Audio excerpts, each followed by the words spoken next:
Sāksim skatīties, kā risina logaritmiskās nevienādības. Un šoreiz mums ir logaritmiskā nevienādība, kur abās pusēs ir logaritms pie kaut kādas bāzes. Tad bāzes ir vienādas, un šie logaritmi ir kreisajā pusē tātad funkcija f no x un labajā funkcija g no x. Un ļoti svarīgs ir šī bāze a, un ir divi gadījumi. Šī bāze a var būt lielāka par 1, un otrajā gadījumā šī bāze a ir mazāka par 1, bet lielāka par 0. Un tad ar piemēriem apskatīsim, kāpēc šīs bāzes ir jāņem vērā. Vispirms gadījums, kad šī bāze ir lielāka par 1. Teiksim, kaut kāds piemērs varētu būt, ka logaritms pie bāzes 2 no x ir lielāks par logaritmu pie bāzes 2 no 4. Un šajā gadījumā mums uzreiz jāskatās ir uz bāzi. Tad bāze 2 ir lielāka par 1. Līdz ar to mums it kā nekas pašreiz nav jāņem vērā vai jādara. Un tad logaritmiskā nevienādībām un kā jau nevienādībām vispār ir svarīgs šis definīcijas apgabals. Un tātad definīcijas apgabals šeit būs, ka x ir lielāks par 0. Es atzīmēšu, ka tas ir definīcijas apgabals. Tad mums derēs visas tās vērtības, kur x ir lielāks par 0. Un vēl tas, ko mēs varam pateikt, atmetot logaritmu pie bāzes 2 un šeit atmetot kā logaritmu arī pie bāzes 2, ka x ir lielāks par 4. Un tālāk mēs varam zīmēt x asi, atlikt šo 0, tukšs aplīts, tāpēc, ka ir tikai lielāks, x nevar būt vienāds, un arī šeit tas pats tukšs aplīts. Tātad x ir lielāks par 0 un lielāks par 4. Tad mums dara tās vērtības, kur kur pārklājās šis iekrāsotais laukumiņš, un tad mēs varam rakstīt, ka x pieder no 4 līdz plus bezgalībai. Tad dažādi veidi, kā pierakst šo rezultātu. To rezultātu jau labi šeit arī var saskatīt. Un tagad varam arī pārbaudīt ar kādu piemēru, teiksim, piemēram, ka x ir 8, tad viņš ietilpst mūsu atrisinājumā, un tad, ja mēs rakstam piemēru, tad logaritms pie bāzes 2 no 8 tik tiešām būs lielāks par logaritmu pie bāzes 2 no 4, jo 3 ir lielāks par 2. Tātad it kā viss ok, un īsti vēl tas jautājums, kāpēc mums jāskatās to bāzi. Uz to bāzi būs ļoti jāskatās, ja jāņem vērā šajā gadījumā, ka tā ir lielāka par 0, bet mazāka par 1. Un pamēģināsim to labāk saprast, izmantojot piemēru. Šo piemēru sākumā risināsim gluži tāpat kā iepriekšējā gadījumā, kad bāze bija lielāka par 1. Tātad, ja mums ir dots, ka logaritms pie bāzes viena puse no x ir, teiksim, lielāks par logaritmu pie bāzes viena puse no 4, tad atkal mēs varam risināt kā nevienādību sistēmu, un definīcijas apgabals mums arī šeit būs, ka x ir lielāks par 0, tad tas ir definīcijas apgabals, tad mums dara tās x vērtības, kas ir lielāks par 0, un vēl mēs varam pateikt, ka, šķietam pateikt, ka x ir jābūt lielākam par 4.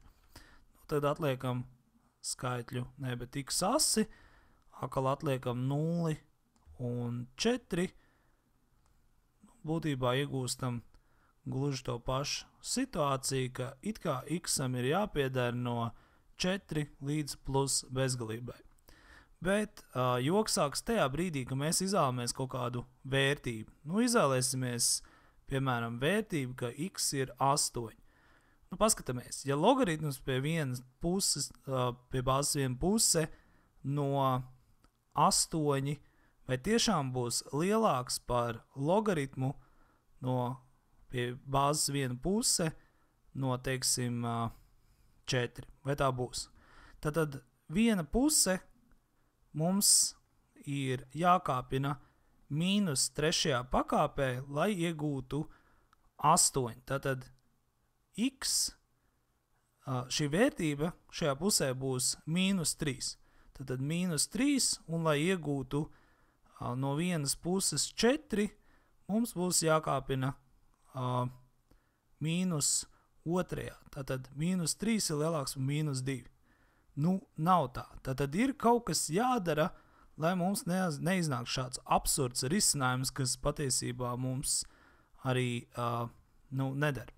Nu, un tad šādos gadījumos, kad šī bāze ir mazāka par 1, bet tomēr lielāka par 0, mēs darām tā, ka vienalga fiksējam definīcijas apgabalu. Šajā gadījumā tātad definīcijas apgabals būs, ka x ir lielāks par 0. Piezīmēšu atkal, ka tas ir definīcijas apgabals. Un savukārt tālāk mēs ļoti skatāmies uz šo te bāzi, ka tā ir tāda, kāda tā ir. Un tad mums ir jādara tā, ka mums ir jāmaina šī zīme. Un jāraksta, ka x ir mazāks par 4. Tātad notiek zīmes maiņa. Un tā ir ļoti būtiska, un tikai tādos gadījumos, kad bāze ir tātad mazāk par 1 un lielāk par 0.